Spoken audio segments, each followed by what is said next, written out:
Fonseca alleges that in the past, rogue elements in the security forces conducted white van abductions to silence critics like Prageeth. Sri Lanka passed a new law in April which criminalises enforced disappearances. And as a government minister, you're quite willing to reprimand people that were under your command that behaved inappropriately? You have no... Yeah, my time, I never spared anyone.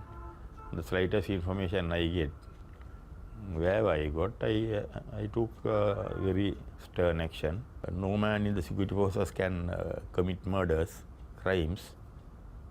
Obviously, if they've done it, they have to be taken to task. They have to, you have to take the legal action against them. I had very good tight control over the military. But there are other people, like some in the police, some in the intelligence agencies, who preferred to please this man and join hands with him. Who by name? Gotabaya Rajapaksa, the previous defense secretary. Was using white vans to... Yes. Abductions are taking place.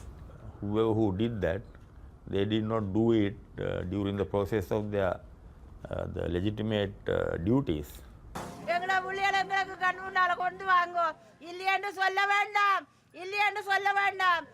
Every day for the past year, Tamil families in towns across the region have been holding vigils.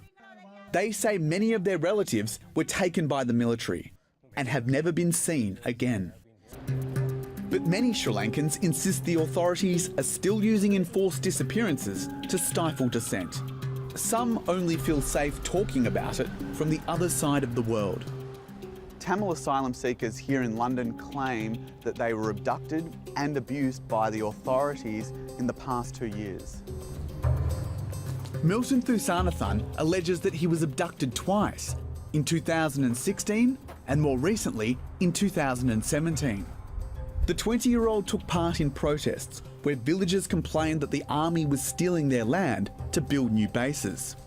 One night last June, he says men in a van snatched him off the streets in Mullaitivu and took him to a secret torture site. They had a long stick. They'd lie me on the ground and beat my back and feet. They'd burn my back and thighs with cigarettes. They used a bottle to sexually abuse me.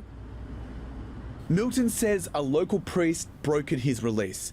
Then his parents bought him a one-way ticket out of Sri Lanka.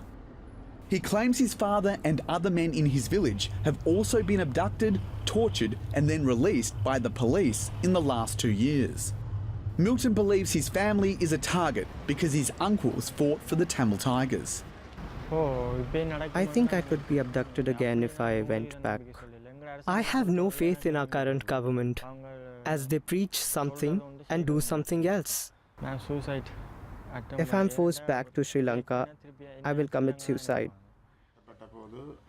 Milton's lawyer says many young relatives of former Tamil Tiger fighters have been kidnapped and tortured in Sri Lanka.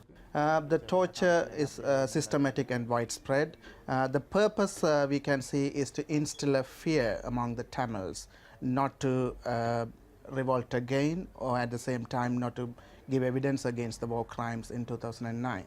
How many cases do you have where Sri Lankans have been abducted and tortured under the current government? Since 2015, since the new government came into force, we have documented at least 80 cases which had been corroborated by medical evidence and other sources of independent evidence. Most recently, we have in 2018, we have at least 6 cases of torture. Am I the reason you get stoned every week now? Build up integrity, got you texting, emailing me, wanting me to feel with you. Baby, just face reality, move on. Sometimes it's hard to face reality.